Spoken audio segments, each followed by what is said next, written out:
Régner était un plaisir. Néanmoins, la grandeur et l'ordre imprègnent tout le site et célèbrent le pouvoir nouvellement acquis.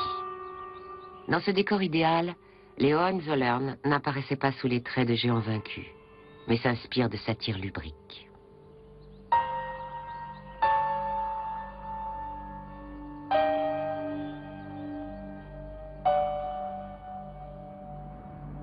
À Vienne, cependant, la puissante maison des Habsbourg nous montre combien une dynastie désireuse de rester en place a besoin de la mort et des morts.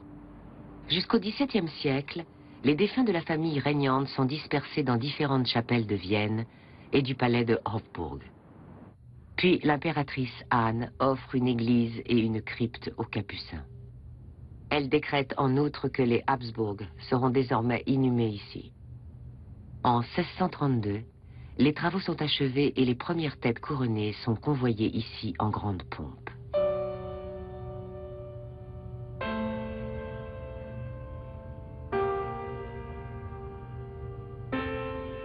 Orné de crânes couronnés et dorés, le sarcophage de Charles VI se trouve dans la crypte qui porte son nom, avec l'empereur Joseph Ier et 8 autres Habsbourg. Tous furent inhumés au début du XVIIIe siècle. Toute l'intensité allégorique du baroque tardif met en scène la mémoire du défunt entre les symboles de vie et de mort. Les ornements n'excluent pas une certaine lascivité et contraignent en quelque sorte l'observateur à céder à cette intensité symbolique.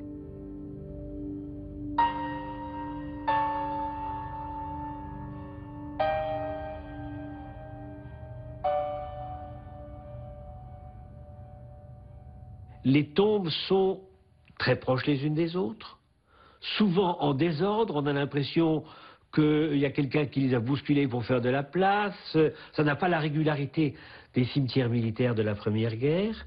Mais en même temps, ce sont des tombes qui cherchent à individualiser la mémoire de la personne qui est enterrée là, avec une surabondance d'ornements, surtout à l'époque baroque. Marie-Thérèse, c'est même l'apogée du baroque et du rococo de l'Autriche et de l'Allemagne du Sud. Et cette surabondance de décors, d'allégories, etc., font que la personne qui est enterrée là est plus qu'une personne. Elle représente, au-delà de sa propre personne, la continuité d'une dynastie qui elle-même s'identifie à un empire. La crypte de Charles jouxte celle de Marie-Thérèse, la plus somptueuse de toutes. Le double sarcophage de Marie-Thérèse et de son époux, l'empereur François Ier, transforme le lieu en mausolée. Ce gigantesque cercueil repose sur 6 énormes pieds ornementaux. 2 aigles supportent le centre. Il est flanqué lui aussi d'allégories féminines qui contrastent avec les trophées de guerre.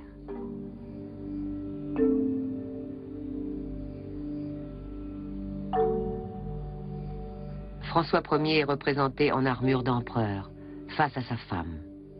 Le couple symbolise le mythe fondateur de toute une nation.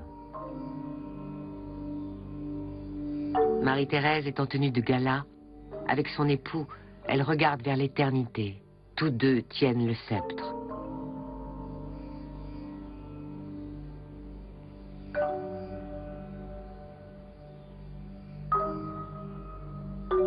Les membres de la cour étaient inhumés, sinon dans la crypte des Capucins, du moins en l'église Saint-Michel, située en face du Hofburg.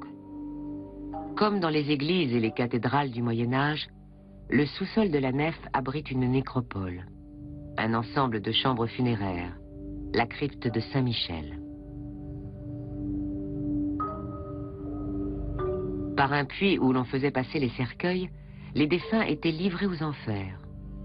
Sous le transept sud se trouve la crypte des hommes où étaient inhumés les membres de la haute noblesse. Les conditions climatiques qui règnent dans cette crypte ont permis de conserver les cadavres en nombre. Au fil du temps, on a déposé dans des niches les os provenant des cercueils qui se trouvaient sous ceux-ci. Faute d'espace, les cercueils étaient empilés les uns sur les autres.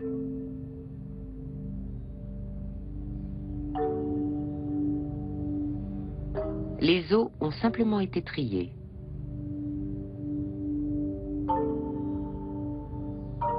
Avec leurs vêtements, ces cadavres momifiés révèlent leur statut social. C'est grâce au climat qu'ils ne se sont pas décomposés.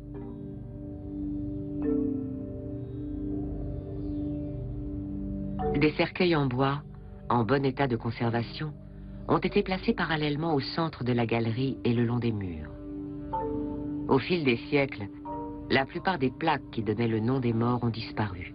Et seuls quelques cercueils portent encore une inscription peinte qui pourrait révéler leur origine.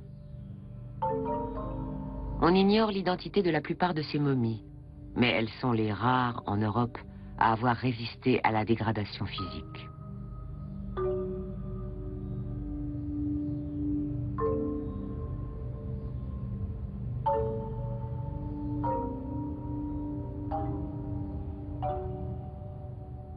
L'époque voulait que le monde ici-bas devienne éternel en intégrant la mort à la vie. À Vienne, la collection d'anomalies humaines remonte à un arrêté de 1796 de l'empereur François Ier. Le nouveau musée d'anatomie pathologique devait rassembler et classifier toutes les bizarreries de la nature.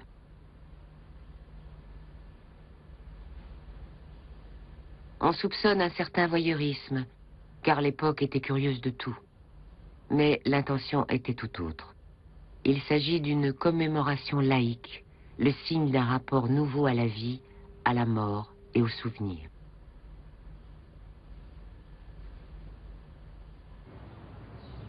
Dans le sud de l'Europe, plus austère, on trouve la synthèse la plus saisissante de la mort et de la représentation sociale. En 1599, à Palerme, les moines capucins entreprennent de conserver certains de leurs morts. Cette mesure est réservée aux hauts dignitaires de l'Église catholique et avant tout au pape. Ces inhumations étaient tenues secrètes au sein de l'ordre et ne faisaient pas l'objet de cérémonies publiques.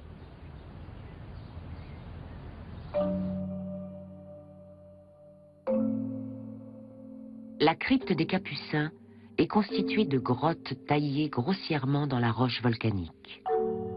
Ici, l'humidité de l'air est réduite au minimum, ce qui favorise la conservation des corps. Les cadavres momifiés furent révélés au public au XVIIe siècle, à l'apogée du baroque, une époque marquée par l'exaltation et l'intensité. Les familles aisées et renommées de la ville s'y sont intéressées. Comme au Moyen-Âge, l'habitude de passer des heures et des journées entières auprès des défunts réconforte et soude la famille. Ici, à Palerme, cette tendance était renforcée par le fait que les morts semblaient présents et comme en vie, et semblaient écouter les vivants.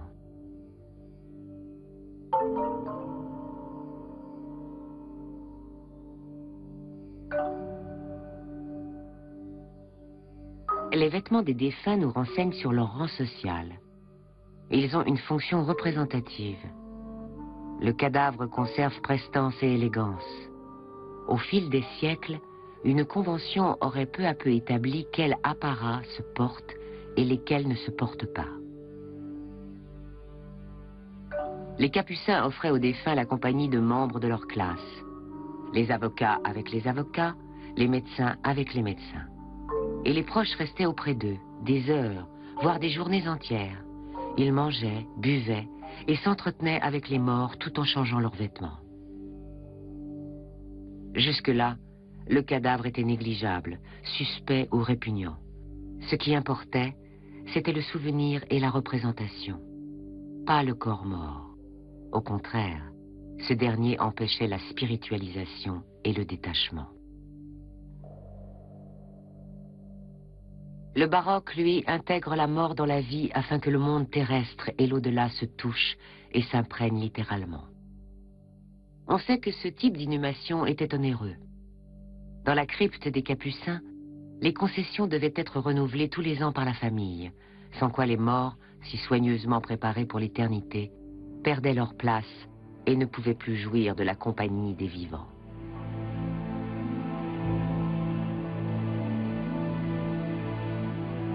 À l'époque baroque, les éléments antiques et païens se mêlent à la symbolique chrétienne. La mort est si dramatique qu'on la place au cœur d'un art qui cherche à atteindre, par l'expérience mystique, ce moment d'éternité où l'ici-bas et l'au-delà se rejoignent.